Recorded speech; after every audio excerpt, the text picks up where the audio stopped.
Look at this. Lieutenant Derek Holloway sneered as he ripped the Federal Access badge from the black woman's jacket and deliberately dropped it onto the wet asphalt before grinding it beneath the heel of his polished boot. A black woman carrying a government badge like she actually belongs inside a federal facility. Your little fantasy ends today. He grabbed Naomi Carter's wrists, slammed them behind her back, and snapped the handcuffs shut with a loud metallic click. Then he deliberately jerked the chain between the cuffs upward, forcing her to stumble a step forward. "Careful," Derek mocked with a cold smile. "You're not walking into some government office anymore. You're walking into a jail cell." Several officers laughed. Derek leaned closer so every nearby phone could capture his words. "You kept pretending you were important. Turns out you're just another suspect who thought a badge could hide the truth." He gave the cuffs another sharp yank, making the steel bite into Naomi's wrists. "There," he announced loudly, turning toward the growing crowd of reporters. "Now everyone can see what happens when someone thinks they're above the law." Camera flashes exploded. Employees froze. Live streams began within seconds. Rumors spread faster than facts. Naomi never protested. She never begged. She simply lifted her eyes toward the entrance as the deep roar of approaching engines rolled across the parking lot. One black SUV appeared, then another, then 6 more. The crowd fell silent as dozens of FBI agents stepped out in perfect formation. Their leader looked directly at Naomi and slowly raised his hand in a formal salute. "Before we reveal why an entire FBI team saluted the woman everyone believed was a criminal, tell us where you're watching from and what time it is in your city. If you believe no one should be judged before the truth is known, stay with us until the very end.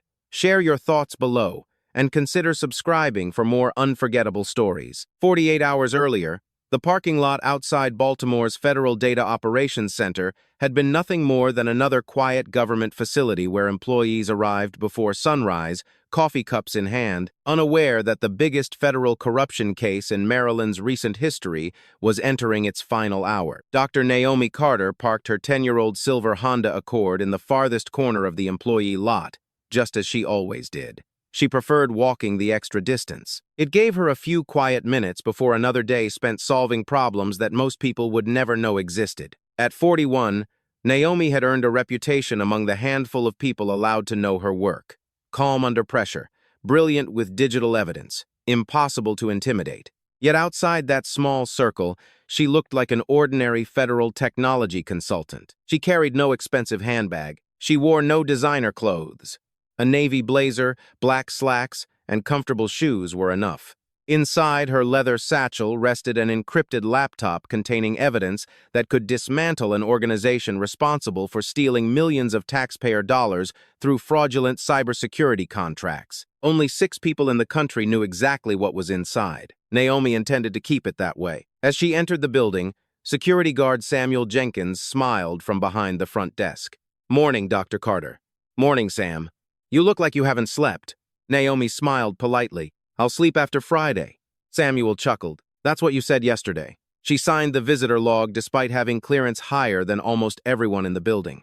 Following procedures had become second nature. Upstairs, inside a secured conference room protected by multiple biometric checkpoints, 3 people were already waiting. Special Agent Melissa Grant stood beside a digital display filled with timelines and financial charts. Lisa Chen, the FBI's senior cyber analyst, was typing rapidly across 3 monitors. The final person, dressed in a dark suit without any identifying badge, closed the conference room door behind Naomi. "Good," he said quietly. "Everyone's here."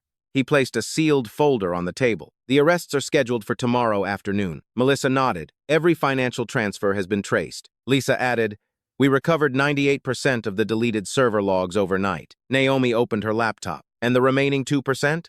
Lisa hesitated. "They were erased from inside the police evidence network." The room fell silent.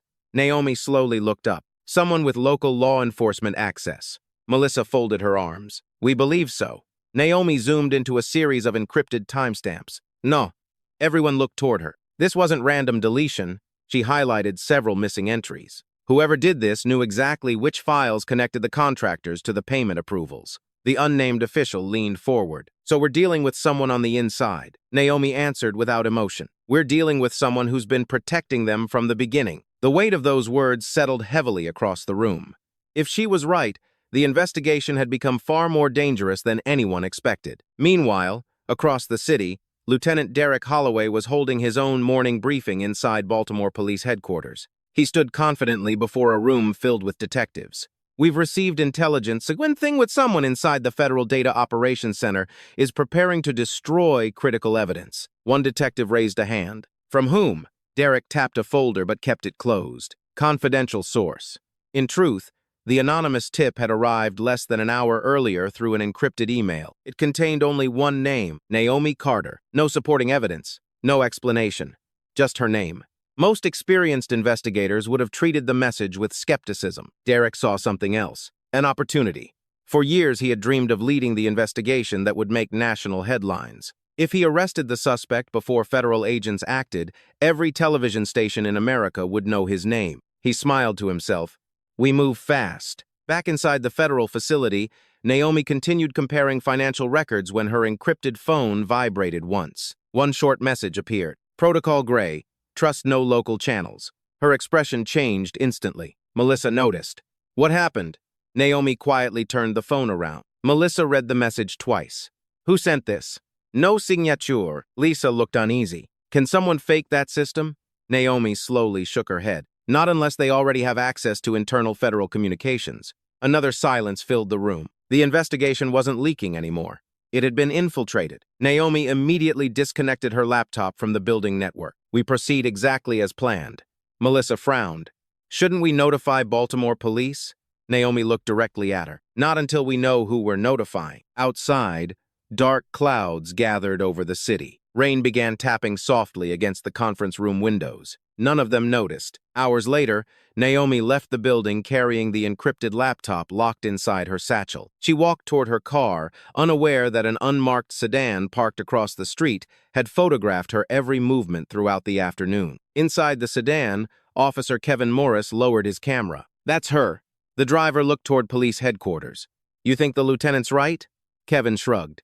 He said she's our suspect. The driver started the engine. Neither man realized they were following the very person who had been risking her life for nearly 2 years to expose the conspiracy they were unknowingly helping protect. Naomi glanced briefly into her rearview mirror. One gray sedan. Nothing unusual. She continued driving home. But for the first time since the investigation had begun, a feeling she almost never experienced settled quietly in her mind. Someone wasn't simply watching the evidence anymore. Someone was watching her. The gray sedan stayed exactly 4 car lengths behind Naomi Carter all the way across downtown Baltimore. She noticed it at the 3rd traffic light. By the 6th, she was certain. Most people being followed would speed up or take unpredictable turns. Naomi did neither. She obeyed every speed limit, signaled every lane change, and drove as though she had never seen the vehicle at all. Inside the sedan, Officer Kevin Morris lowered his binoculars. She's calm. The driver smirked. Guilty people usually are until the cuffs come out.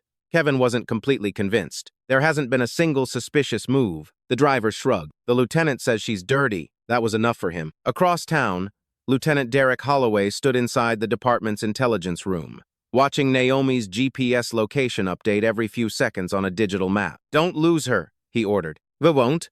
Derek ended the call and turned towards Sergeant Linda Harper. I've already contacted Channel 8 News. Linda frowned. The media? He smiled. If this arrest is as big as I think it is, the public deserves to see it. Or maybe they deserve to see evidence first. His smile disappeared. I didn't ask for your opinion. Linda held his gaze for several seconds before quietly leaving the office. For the first time in years, she questioned whether ambition had finally outweighed Derek's judgment. Naomi arrived at a modest brick townhouse just after sunset. No security gate, no luxury cars. No signs that one of the nation's leading digital forensic specialists lived there. Her mother, Gloria Carter, was already setting dinner on the table. You worked late again. Naomi kissed her mother's cheek. It'll be over soon. You've been saying that for months. Naomi smiled gently. I mean it this time. Gloria studied her daughter's tired face. When this project ends, I'll finally take that vacation you keep planning for me. Her mother laughed. I'll believe it when I see your suitcase. For a few precious minutes, the investigation disappeared. They talked about neighbors, about Marcus's college classes, about ordinary things, the kind of conversation Naomi had spent nearly 2 years protecting. Then her encrypted phone vibrated again. One message, The leak has spread. Do not trust local law enforcement. Her heartbeat slowed instead of quickening. That was how she handled danger. The calmer she became, the more serious the situation usually was. She quietly excused herself and stepped onto the back porch. Melissa Grant answered on the second ring. You saw it? I did. We've confirmed someone accessed classified communication logs. How high? Melissa hesitated. High enough that someone knows your name. Naomi looked into the dark backyard. So I'm compromised. We're trying to move the arrest timetable forward. No. Melissa sounded surprised. What? If we move too early, whoever's inside disappears. They're already hunting you. I know. A long silence followed. Finally, Melissa asked softly, Are you scared? Naomi looked toward the stars, barely visible through heavy clouds. I'm worried. About yourself? No. She closed her eyes. About everyone who doesn't realize they're standing in the middle of this. The following morning, Baltimore awoke to an anonymous headline published on several local news websites. Federal cyber sabotage suspect identified. No official statement. No charges. No verified evidence. Only unnamed police sources. The accompanying photograph showed Naomi leaving the federal building the previous afternoon. Within minutes, television stations repeated the story. Radio hosts speculated. Social media exploded. She doesn't look innocent. I heard millions were stolen. They should lock her up. None of them knew the truth. By 9 o'clock, reporters had already gathered outside the Federal Data Operations Center. Inside, employees whispered every time Naomi walked past. Some avoided eye contact. Others stared openly. Angela Morris, the front desk receptionist, quietly approached Naomi. I'm sorry. Naomi looked up. For what? They're saying terrible things. Naomi smiled softly. They don't know me. Angela lowered her voice. I do.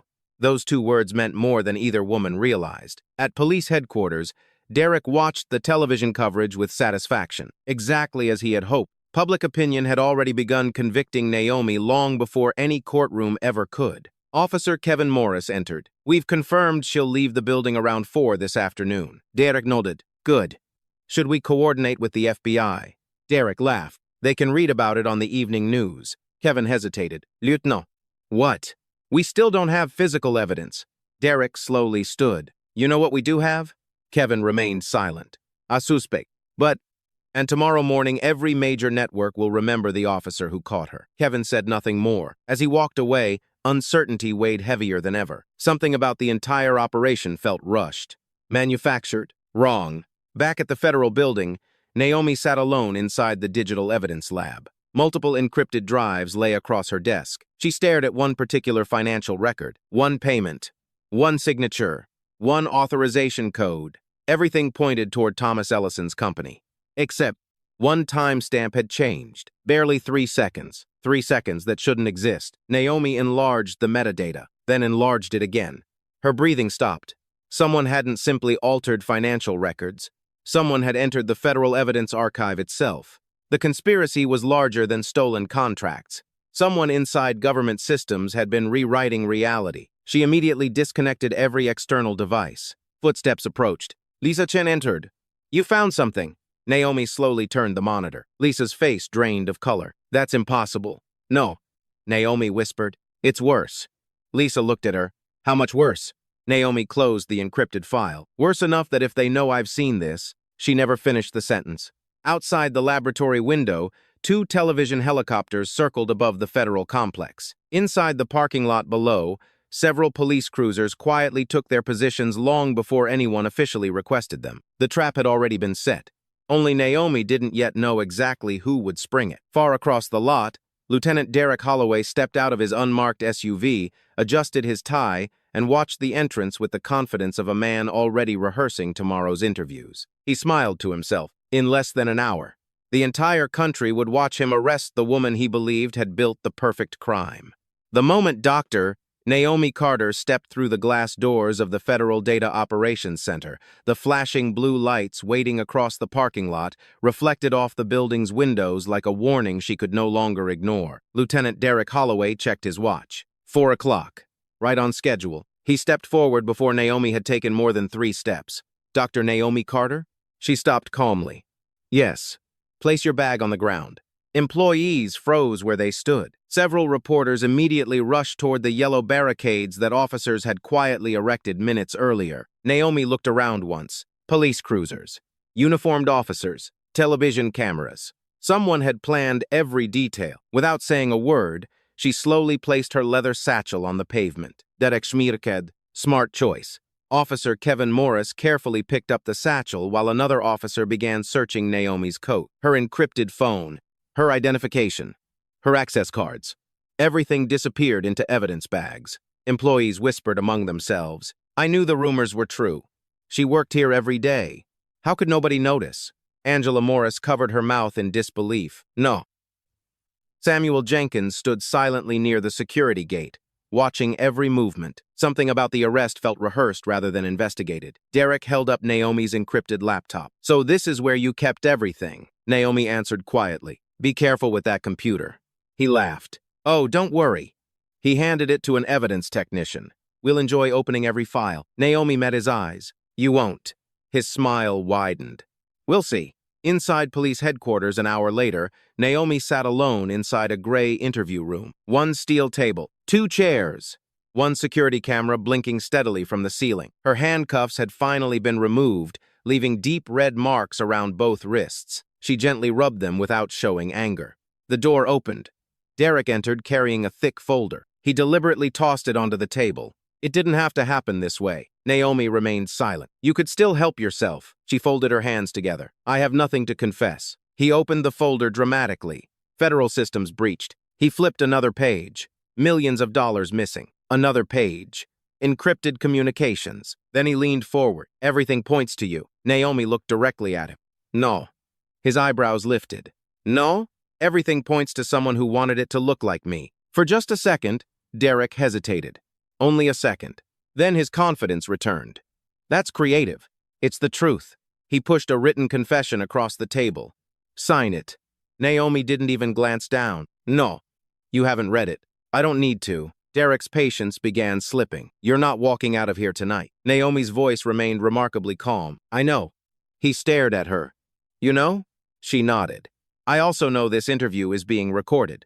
He looked instinctively toward the camera. Naomi continued, and I know every decision you make inside this room will matter later. The words unsettled him far more than he wanted to admit. Across town, Special Agent Melissa Grant stormed into a secured FBI operations center. They arrested her. Every conversation stopped. Lisa Chen spun around from her workstation. What? Melissa threw a tablet onto the conference table. Live television showed Naomi being escorted into police headquarters. They moved without notifying us. Special Agent Ethan Brooks immediately stood. Who authorized local police involvement? No one. Lisa's fingers flew across her keyboard. They bypassed every federal notification protocol. Ethan's jaw tightened. They've compromised the operation. Melissa looked toward him. What are your orders? Ethan didn't answer immediately. Instead, he stared at Naomi's image on the monitor. They think they arrested a suspect. His expression hardened. They have no idea who they've just put in handcuffs. Back inside the interview room, Derek tried a different approach. You've built an impressive career. Silence. It'd be a shame if history remembered you as a traitor. Naomi finally spoke. History remembers facts. He smiled coldly. History remembers headlines. He slid several printed news articles across the table. Every headline declared her guilty. Every photograph showed her surrounded by police. He waited for panic, for anger, for tears. Instead, Naomi quietly looked through each page before setting them aside. Anything else? Derek frowned. That's it? What? You're not even upset. She answered honestly. I'm disappointed. In yourself? In how easily people accept conclusions before asking questions. For the first time, Derek found himself running out of prepared lines. Nothing affected her. Every insult, every accusation, every attempt to break her confidence failed. Meanwhile, Officer Daniel Price quietly entered the digital evidence room downstairs. He had been assigned to catalog Naomi's confiscated belongings. Most officers would simply label the evidence and leave. Daniel noticed something strange. The chain of custody document had already been completed. Time-stamped. Signed. Nearly 20 minutes. Before Naomi had actually arrived. He stared at the form again. That wasn't possible. Unless the paperwork had been prepared before the arrest even happened. His pulse quickened. He opened another file, then another. Every document looked perfectly normal. until he compared the metadata. 3 separate timestamps had been edited. Someone had altered official police records. Daniel slowly leaned back. This wasn't a rushed investigation. It was a planned narrative. Before he could think further, footsteps echoed outside. He quickly copied the digital logs onto a secure flash drive hidden inside his notebook. The office door opened. Lieutenant Derek Holloway stepped inside. "You finished?" Daniel forced himself to remain calm. "Almost." Derek glanced briefly toward the evidence computer. "Good." As Derek walked away, Daniel slipped the flash drive into his jacket pocket. For the first time in his career, he wasn't worried about solving a case. He was worried about surviving one. Late that evening, Naomi remained alone inside her holding cell. The building had grown quiet. Most officers had gone home.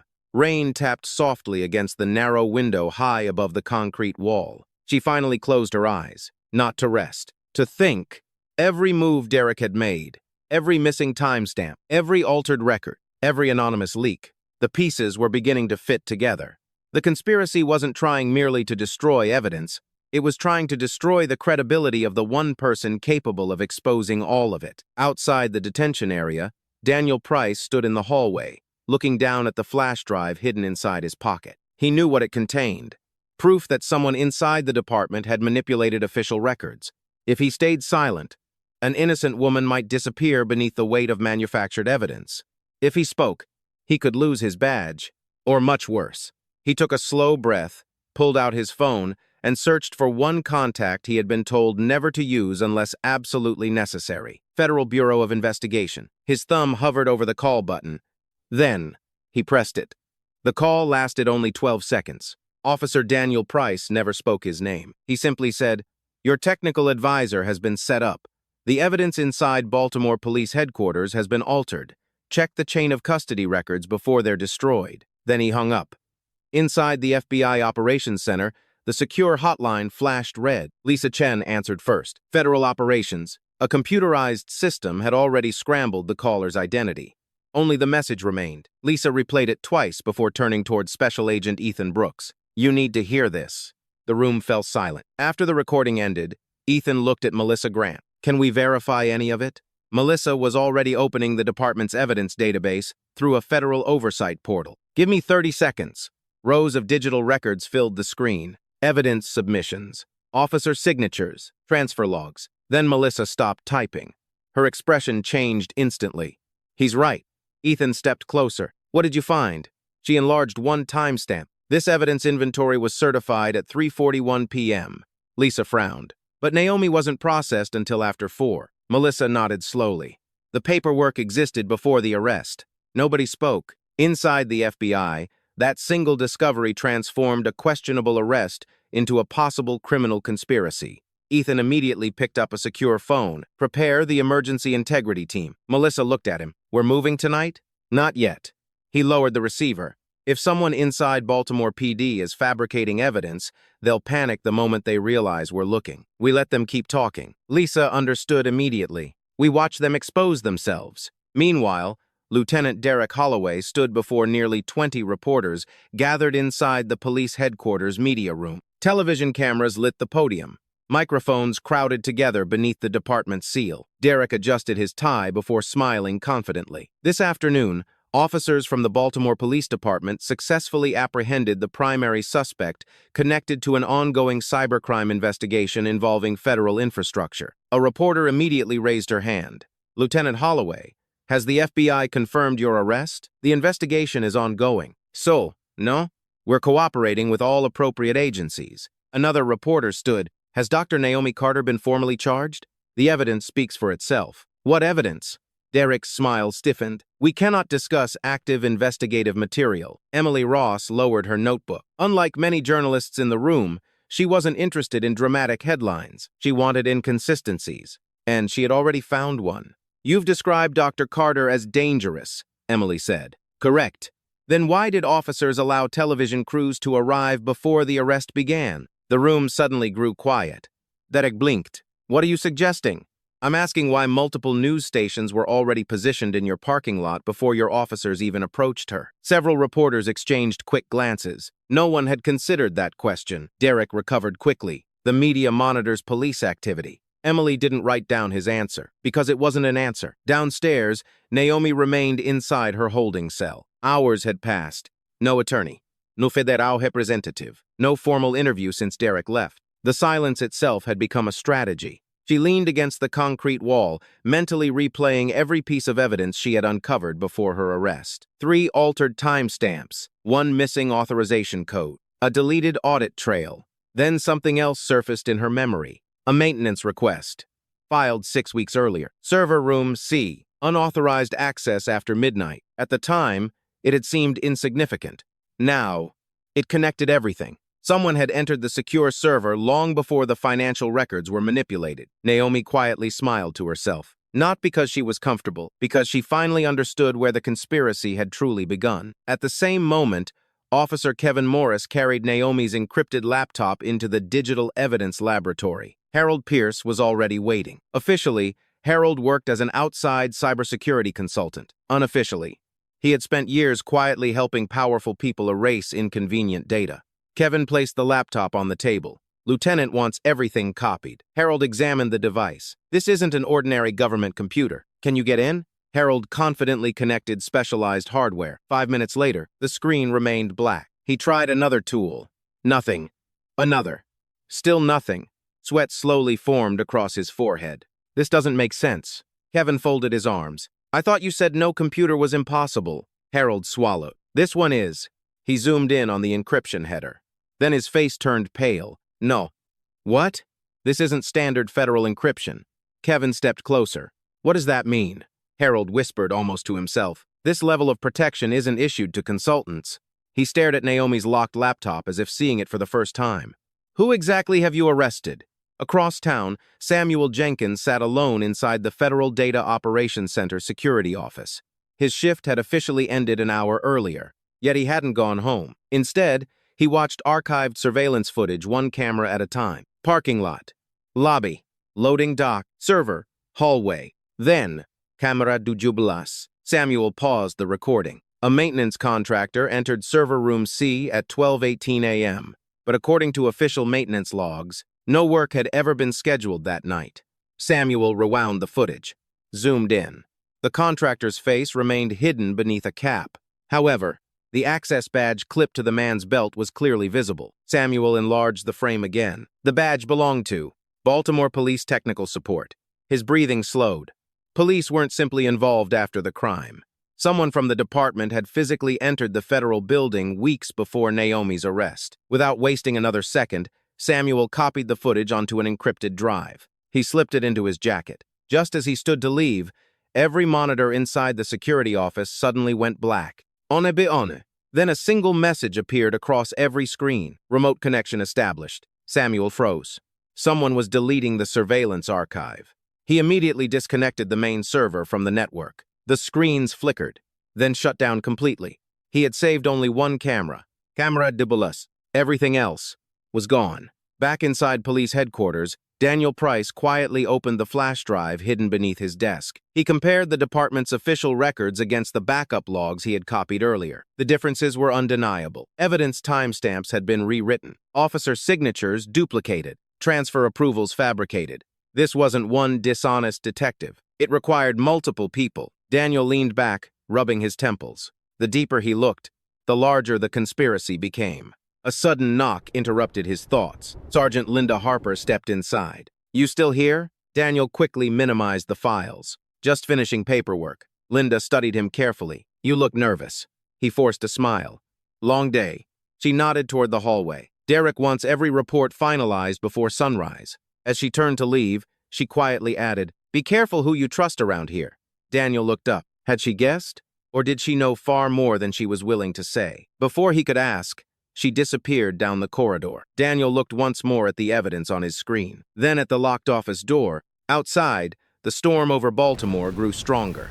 Inside police headquarters, a far more dangerous storm was only beginning. By sunrise, 3 different investigations were unfolding across Baltimore. The public believed police had captured a dangerous cybercriminal. Lieutenant Derek Holloway believed he was only hours away from becoming the face of a nationally celebrated investigation. Only the FBI knew the truth was beginning to move in an entirely different direction. Inside the Bureau's Secure Operations Center, Special Agent Ethan Brooks stood before a wall-sized digital display filled with evidence collected over the previous 18 months. Red lines connected contractors, financial accounts, police officials, city administrators, and now, new evidence had begun connecting Baltimore Police Headquarters itself. Melissa Grant entered carrying 2 encrypted drives. Samuel Jenkins made contact. Ethan looked up immediately. Is he safe?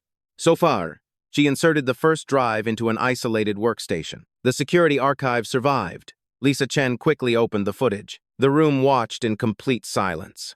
At precisely 12:18 a.m., an individual wearing a maintenance uniform entered server room C. His face remained hidden beneath a cap, but when he reached for the secured door, his identification badge became perfectly visible. Lisa froze the image. She enlarged it, then enlarged it again. Baltimore Police Technical Support. Employee number TS4179. Ethan's expression hardened. So Naomi was right. Melissa folded her arms. They were inside the federal facility weeks before the arrest. Lisa continued examining the footage. Wait. She enhanced another frame. The unknown man wasn't carrying tools. He was carrying a portable server cloning device. He wasn't repairing anything, she whispered. He was copying data. Every person in the room understood the implication. The conspiracy had never depended on hacking from outside. Someone had walked directly into the building under official credentials. Across town, Harold Pierce had barely slept. Naomi's encrypted laptop still sat unopened on the laboratory table. He had tried everything available to him. Password extraction, hardware cloning, memory analysis. Nothing worked. His frustration turned into concern when he finally recognized the security architecture protecting the drive. He searched a classified technical database available only to certified federal contractors. One result appeared: restricted federal counterintelligence configuration. Harold stared at the monitor. His pulse quickened. Only a handful of government personnel ever received computers configured like this, certainly not outside consultants. He immediately called Lieutenant Derek Holloway. You need to come here. Derek answered impatiently. I'm busy. No? Harold lowered his voice. You need to see this yourself. 20 minutes later, Derek entered the laboratory. What couldn't wait? Harold turned the monitor toward him. This computer. What about it? It doesn't belong to who you think it belongs to. Derek laughed. It's hers. Yes, but not in the way you understand. Harold pointed at the security certificate. This encryption level is issued only through federal counterintelligence channels. Derek's smile faded slightly. So whoever owns this machine has access far beyond ordinary government contracts. He looked directly at Derek. I think you should contact the FBI before opening another evidence bag. For a brief second, uncertainty crossed Derek's face. Then pride won. We've already arrested her. Harold remained silent. Derek continued. If the FBI wants something, they can ask. He turned and walked out. Harold watched the door close. For the first time, he began wondering whether the greatest danger inside the building wasn't Naomi Carter, but Derek Holloway himself. Meanwhile, Officer Daniel Price sat alone in his patrol car outside headquarters.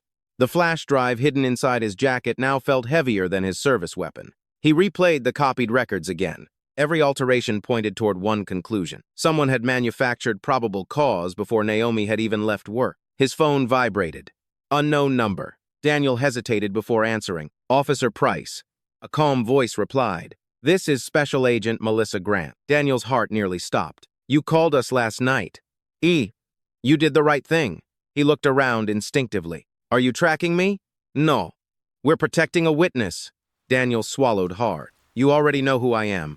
We knew within minutes. Silence filled the line. Finally, Daniel spoke. The records are fake. We know.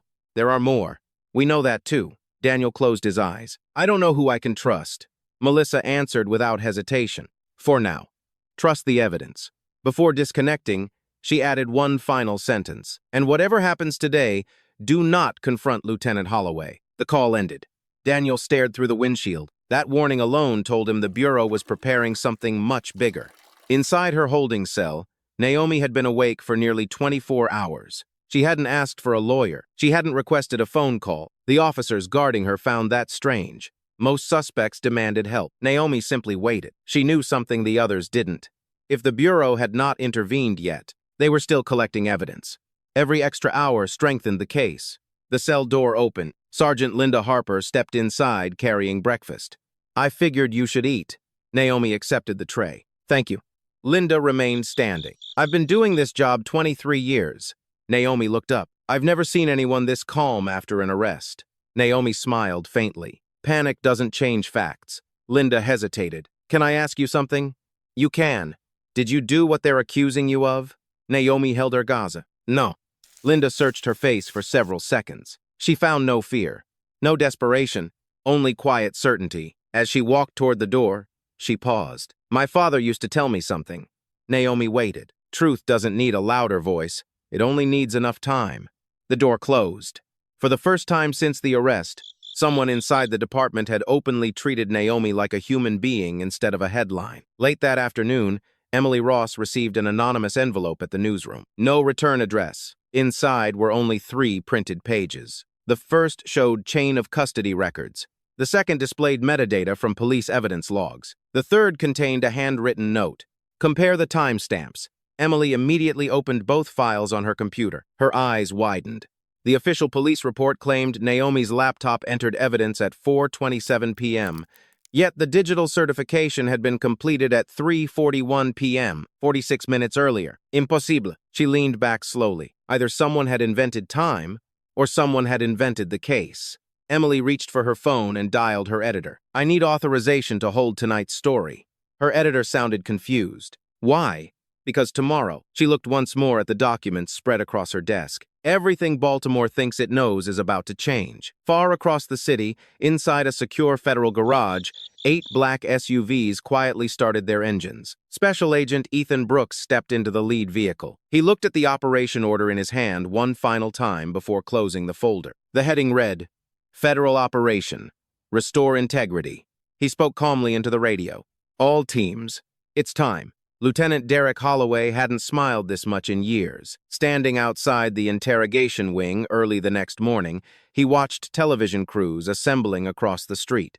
Satellite trucks lined the curb. Reporters rehearsed their opening lines while photographers adjusted their lenses toward the entrance of Baltimore Police Headquarters. Exactly as he had planned. By noon, the country would watch him expose the woman he believed had orchestrated one of the largest cybercrimes in state history. He straightened his uniform and walked toward Naomi Carter's holding cell. The stale door slid open. Naomi stood quietly beside the narrow window, hands folded in front of her. "You slept surprisingly well," Derek said. "I've had more difficult nights." He laughed softly. "You won't say that after today." Naomi looked at him without blinking. "What happens today?" Derek placed a thick legal folder on the small metal table. "Today you sign." He opened the folder. Inside sat a prepared confession spanning nearly 20 pages. Every accusation had already been typed, every admission carefully worded. Only one space remained empty. The signature line. Derek slid a pen across the table. "Sign it, and I'll recommend cooperation." Naomi glanced briefly at the document before pushing it back untouched. "I won't sign something that isn't true." His smile disappeared. "You don't seem to understand your position." "I understand it perfectly. You've already been convicted in the court of public opinion." Naomi answered calmly. "Public opinion isn't a courtroom." Derek leaned closer until only inches separated them. "The FBI isn't coming. They already know." He frowned. "What did you say?" "I said." Naomi slowly met his eyes. "They already know." For just a moment, something cold settled in Derek's stomach. Then he dismissed it. Bluffing. She had to be bluffing. He grabbed the confession and slammed it back onto the table. "You've got one last chance." "No. You'll spend decades in prison." "If that's the price of telling the truth," she gently folded her hands again. "I'll pay it." Derek stared at her in disbelief. He had questioned hardened gang leaders, violent offenders, career criminals. Eventually, every one of them had shown fear. Naomi never did. That frightened him more than he cared to admit. Without another word, he stormed out of the room. Downstairs, Harold Pierce anxiously paced around the digital evidence laboratory. Naomi's laptop remained sealed inside an evidence container. He had received 3 separate calls that morning from people demanding progress. He had given them the same answer each time. "I can't access it." The laboratory door burst open. Thomas Ellison walked inside without announcing himself. Harold's eyes widened. "You shouldn't be here." Thomas closed the door. I don't have a choice anymore. The wealthy contractor's expensive suit couldn't hide the sweat gathering around his collar. The police are asking too many questions. Harold lowered his voice. You need to disappear. I can't. Thomas looked toward Naomi's laptop. What's on that computer? I don't know. Can you destroy it? Harold stared at him. Destroy federal evidence? If we don't. Thomas swallowed hard. We're finished. Harold didn't answer, because deep down, he knew Thomas was right. At the same time, Officer Daniel Price quietly copied the final collection of altered evidence logs onto a second encrypted drive. He wasn't taking chances anymore. One copy remained hidden inside his patrol vehicle. The other stayed inside his jacket. As he disconnected the workstation, Sergeant Linda Harper stepped into the office. You've been working this evidence file a lot. Daniel froze. I'm just making sure everything's complete. Linda closed the door behind her. Then she lowered her voice. I saw the timestamps. Daniel's heart pounded. You. I know. She looked directly into his eyes. They don't match. Neither officer spoke for several seconds. Finally, Daniel whispered, I think someone built this case before the arrest. Linda nodded once. So do I. You told anyone? No. Why not? She looked toward the hallway. Because I don't know who's involved.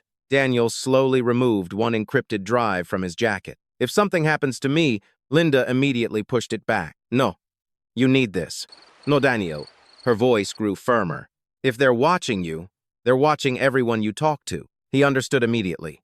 The fewer people connected, the safer the evidence remained. Across Baltimore, Emily Ross sat inside the Channel 8 newsroom reviewing every interview Derek Holloway had given during the previous 48 hours. She replayed one particular sentence. The evidence speaks for itself. She paused the video, then opened another clip recorded before Naomi's arrest.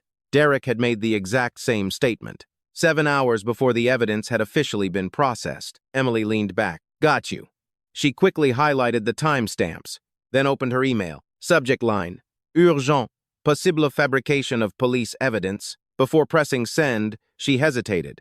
If she published too early, whoever was manipulating the investigation might destroy everything. She deleted the draft. Instead, she drove straight toward the federal courthouse. If this story was as large as she believed, it belonged in federal hands first. Back inside the holding area, Naomi quietly closed her eyes. Footsteps echoed beyond the corridor. Not hurried, measured, professional. She recognized the rhythm instantly. Federal agents. They always walked differently from local officers. Disciplined, purposeful. She almost smiled. Not yet. Too early. The footsteps passed without stopping. She opened her eyes again. The bureau was here. Just not for her. Not yet. Meanwhile, inside a secure conference room at FBI headquarters, Special Agent Ethan Brooks stood before nearly 30 agents dressed in tactical gear. A massive digital map of Baltimore Police Headquarters filled the wall behind him. We now have confirmation of fabricated evidence. He clicked the remote. Chain of custody records appeared. Then surveillance footage. Then financial transfers. Every screen connected back to one growing conspiracy. This operation is no longer about a wrongful arrest. He looked around the room. It is now an obstruction of a federal investigation. Melissa Grant stepped beside him. Rules of engagement? Ethan answered without hesitation. No unnecessary force. No leaks. No warnings. He paused. And no mistakes. Another slide appeared. A photograph of Lieutenant Derek Holloway. Primary objective? Melissa asked. Ethan's expression hardened. Secure every document before he destroys it. Lisa Chen interrupted from the back of the room. We've intercepted unusual network traffic. Every head turned. She enlarged the digital logs. Someone inside Baltimore Police Headquarters is remotely deleting evidence. How much? Approximately 12% of the archive. She looked up grimly, and increasing every minute. The room became absolutely silent. Ethan closed the operation folder. That's enough. He reached for his radio. Mobilize every team. Outside the secure garage, 8 black SUVs rolled toward the exit in perfect formation. Engines rumbled through the concrete structure. Agents checked body cameras, protective vests, evidence kits, federal warrants. Every vehicle carried the same destination, Baltimore Police Headquarters. Inside his office, unaware of what was racing toward him, Lieutenant Derek Holloway stood before a mirror adjusting the ribbon on his dress uniform. He smiled at his own reflection. In less than 1 hour, he believed he would become a national hero. He never noticed the first black SUV turning onto the street outside. The first black SUV rolled to a smooth stop outside Baltimore Police Headquarters. Then a second, A third. Within seconds, 8 identical federal vehicles lined both sides of the entrance. The television reporters who had gathered for Lieutenant Derek Holloway's press conference instinctively turned their cameras away from the podium. What is that? Are those federal vehicles? Keep rolling. Every cameraman pointed toward the convoy. Doors opened in perfect sequence. One after another, dozens of FBI agents stepped onto the pavement wearing dark tactical jackets marked with bright gold letters across their backs. FB. The chatter outside instantly disappeared. Inside headquarters, Officer Kevin Morris glanced through the front window. Lieutenant. Derek was adjusting the microphone before his scheduled statement. What? I think you should see this. Annoyed, Derek walked toward the entrance. The moment he looked outside, his confident smile faded. What are they doing here? Before anyone answered, Special Agent Ethan Brooks climbed the front steps, accompanied by Melissa Grant, Victor Hayes, Carlos Ramirez, and nearly 30 federal agents. No one hurried, no one shouted. Their calm professionalism made the moment even more unsettling. Ethan stopped directly in front of Derek. Lieutenant Holloway? Yes. I'm Special Agent Ethan Brooks. Derek forced a confident smile. I wasn't informed the Bureau would be joining today's press conference. You weren't. Ethan handed him a sealed envelope. You've been served. Derek looked down. The first page read, Federal Preservation Order. His heartbeat quickened. What is this?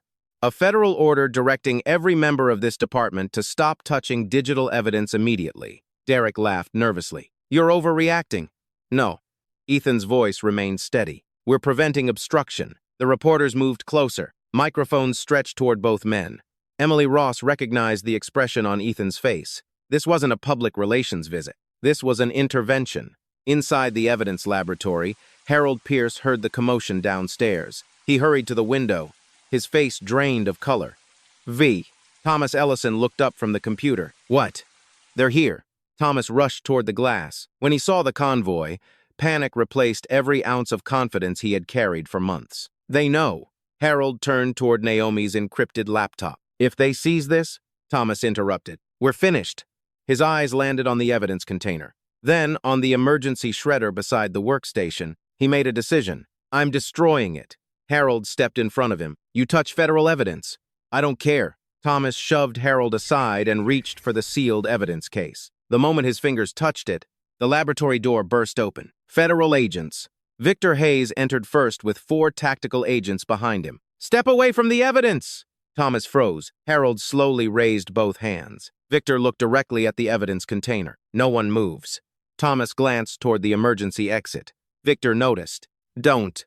For a split second, Thomas considered running. Instead, he lunged toward the laptop. Victor reacted instantly. 2 agents restrained Thomas before he could reach the table. The evidence container never moved. Victor calmly nodded toward Carlos Ramirez. Secure everything. Within seconds, every hard drive, document, and workstation inside the laboratory had been photographed and sealed. Harold closed his eyes. It was over. Downstairs, Derek tried to regain control. This is still my investigation. Ethan looked at him. No. It became ours the moment federal evidence was compromised. Derek's jaw tightened. You have no proof. Melissa Grant stepped forward carrying a tablet. Actually, she touched the screen. The large monitor behind the media podium suddenly displayed surveillance footage from server room C. Every reporter stared. The mysterious maintenance worker entered the secured federal facility. Then came the close-up of the identification badge. Baltimore Police Technical Support. Gasps echoed across the lobby. Derek's expression hardened. That proves nothing. Lisa Chen appeared beside Melissa. It proves someone from your department entered a secured federal server room without authorization. Another video followed. Chain of custody records. Metadata comparisons. Edited timestamps. Duplicated officer signatures. Emily Ross whispered to herself, May God. Every piece fit together, every inconsistency she had discovered, every question Derek had avoided. The truth was unfolding in real time. Inside the holding area, Sergeant Linda Harper unlocked Naomi's cell. Naomi looked up calmly. Is it time? Linda blinked. You knew. I hoped. Linda hesitated before quietly removing the handcuffs from Naomi's wrists. I'm sorry. Naomi gently rubbed the deep marks left by the steel. You weren't the one who put them there. Linda lowered her eyes. No. But I helped keep you here. Naomi placed a reassuring hand on her shoulder. Then, help make sure the truth leaves this building. Linda nodded. I will. Together they walked toward the hallway. As Naomi entered the main corridor, Conversations stopped. Officers stared silently. Some lowered their heads. Others stepped aside without being asked. No one spoke. The atmosphere had completely changed. Moments earlier, she had been treated like the department's most dangerous prisoner. Now, no one seemed certain who she really was. Back in the lobby, Ethan Brooks turned toward Naomi as she entered. For the first time since the arrest, their eyes met. Neither spoke. The entire room watched. Reporters held their breath. Television cameras zoomed in. Even Derek instinctively turned toward Naomi. He expected Ethan to question her, perhaps even criticize her. Instead, Ethan stood perfectly straight. He slowly removed his FBI cap. Every federal agent behind him did exactly the same. One synchronized motion. The lobby became completely silent. Then Ethan raised his right hand. Every FBI agent followed. Dozens of hands rose together in a formal salute. Not one word was spoken. Naomi returned the salute with quiet dignity. Reporters looked at one another in stunned disbelief. Camera shutters exploded. No one understood what they were witnessing. Derek stared in complete confusion. "What?" His voice cracked. "What is this?" Ethan finally lowered his hand. He turned slowly toward Derek. "You've spent the last 48 hours treating Dr. Naomi Carter like a suspect." A long pause settled over the room. Then Ethan spoke words that instantly changed everything. "You never bothered to ask who she was." Every camera light burned brighter. Every microphone leaned closer. Every person inside headquarters waited for the answer. "You never bothered to ask who she was." Special Agent Ethan Brooks let the words hang in the air. No one moved. No one spoke. Even the flashing cameras seemed quieter. Lieutenant Derek Holloway forced a laugh that sounded more nervous than confident. "Who she is doesn't change the evidence." Ethan turned slowly toward Melissa Grant. "It does." Melissa handed him a dark blue leather credential wallet. Ethan opened it carefully before holding it toward the cameras. "This is the credential Lieutenant Holloway threw onto the pavement 48 hours ago." The photographers zoomed in. The federal seal shimmered beneath the lobby lights. Ethan read aloud, "Dr. Naomi Carter." He turned another page.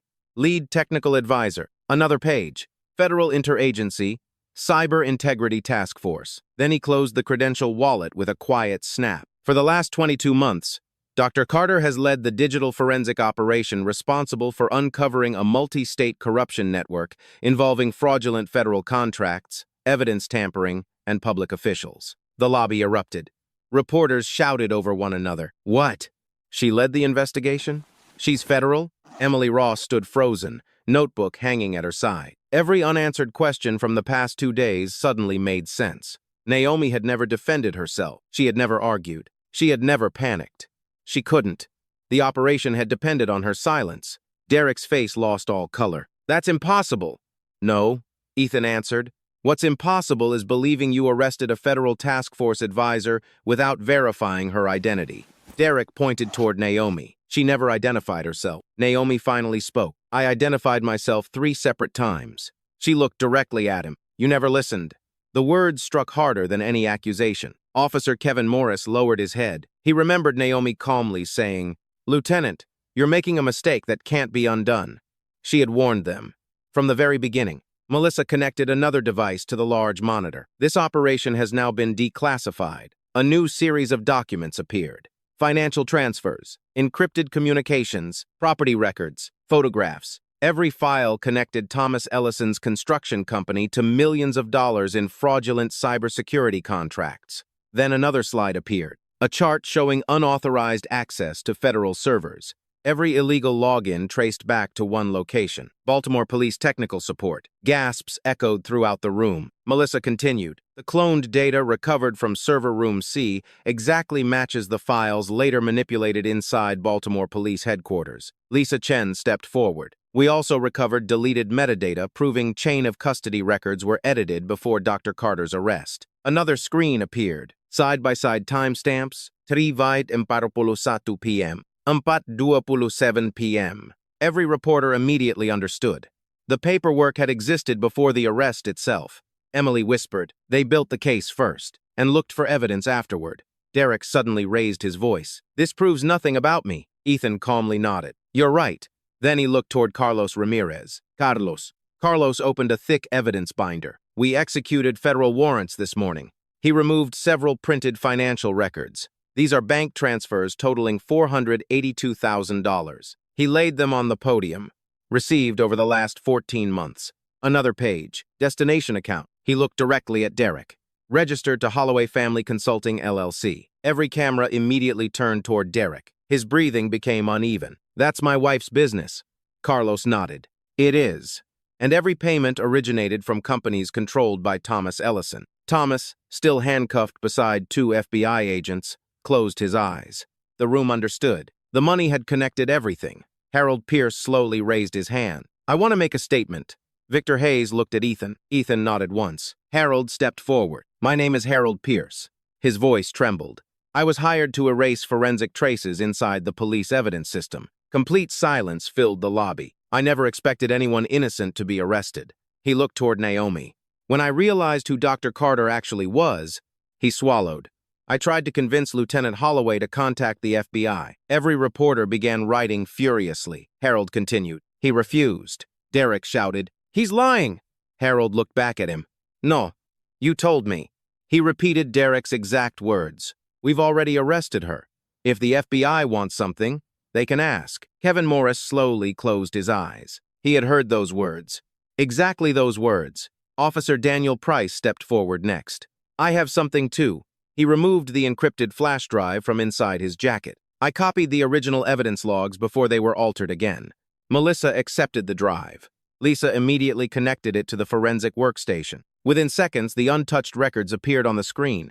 Every edit, every deletion, every fabricated signature, every unauthorized access, nothing remained hidden anymore. Daniel looked toward the reporters. I became a police officer because I believed the badge represented truth. His voice remained steady. It doesn't. He glanced toward Naomi. The people wearing it do. The room fell silent again. Ethan finally turned toward Naomi. Dr. Carter, you've protected this investigation for 22 months. You allowed your own reputation to be destroyed rather than compromise federal arrests. You never broke operational security. You never revealed classified information. You fulfilled your oath. Naomi answered quietly. I was just doing my job. Melissa smiled softly. You always say that. Ethan reached into his jacket and removed a folded federal document. The Attorney General has authorized full public disclosure. He looked directly into every camera. As of this moment, the Federal Interagency Cyber Integrity Task Force has completed Operation Integrity Shield. He paused. 73 federal search warrants, 26 arrests, 4 states, $192 million in fraudulent contracts recovered. And none of it, he turned toward Naomi, would have been possible without Dr. Naomi Carter. The reporters broke into spontaneous applause. Even several local officers quietly joined them. Emily Ross lowered her camera. This was no longer simply the story of a wrongful arrest. It was the story of a woman who had sacrificed her own name to protect justice. Only Derek remained motionless. The confidence that had defined him for years was gone. He looked around the lobby. His officers no longer stood behind him. The reporters no longer believed him. The evidence no longer protected him. He was completely alone. Carlos Ramirez stepped forward holding a pair of federal handcuffs.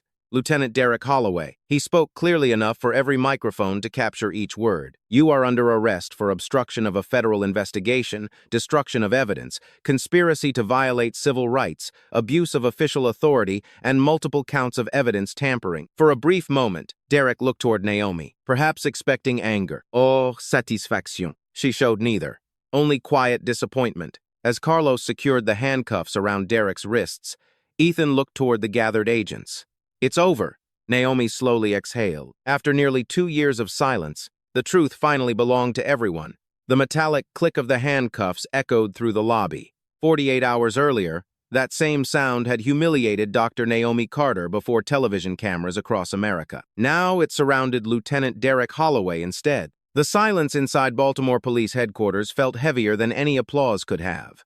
Carlos Ramirez calmly escorted Derek toward the front entrance. Every television camera followed. The lieutenant who had proudly staged a public arrest now walked past the same reporters with his head lowered, his wrists secured behind his back. No one rushed to ask for his comments. No one defended him. The headlines had already begun changing. Emily Ross looked down at her laptop as alerts flooded the newsroom. Breaking.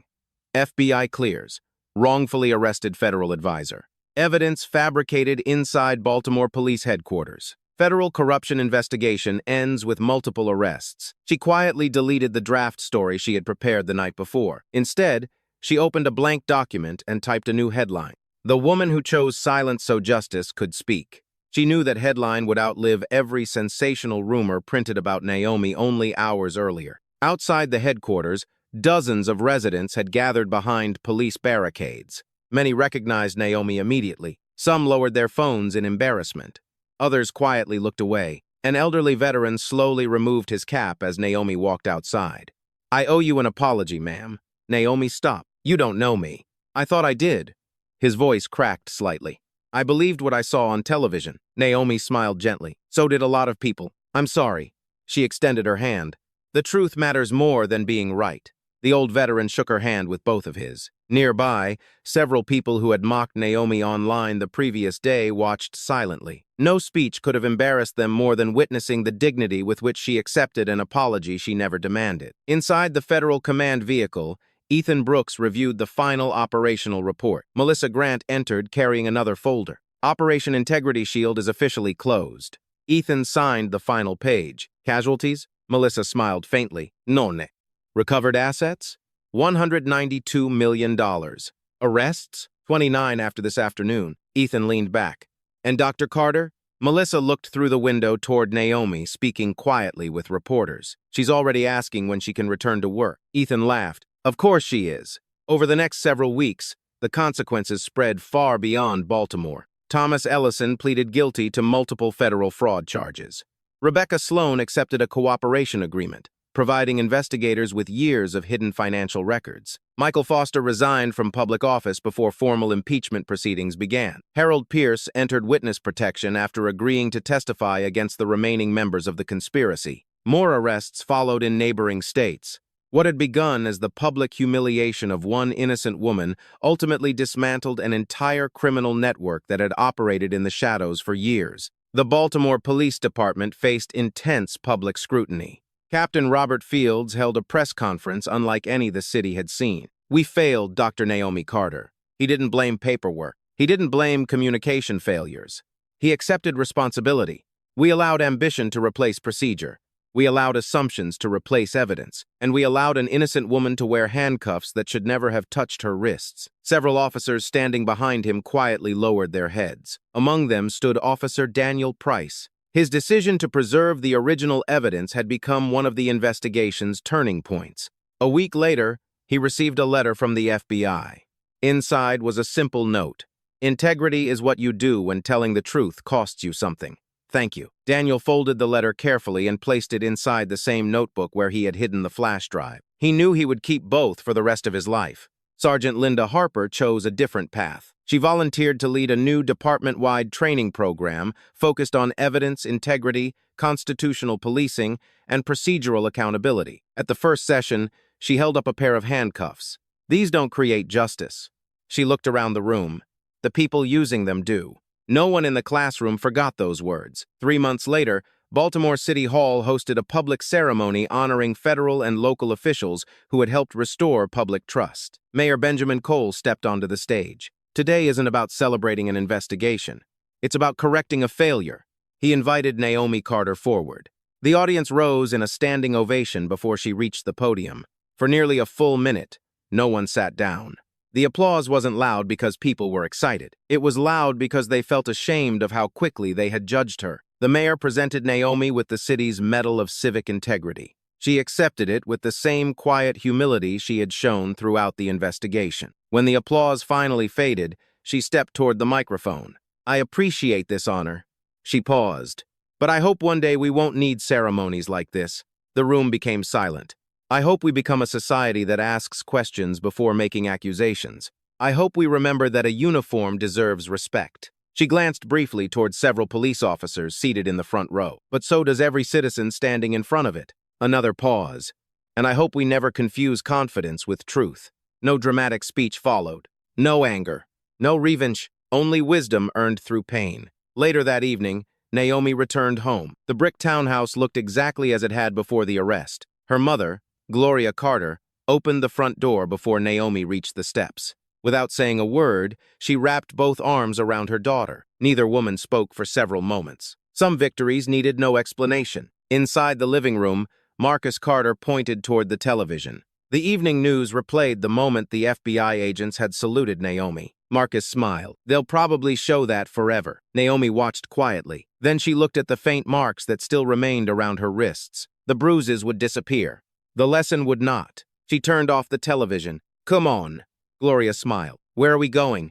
Naomi picked up her car keys. You've been asking me to take a vacation. Her mother laughed. So you're finally keeping your promise?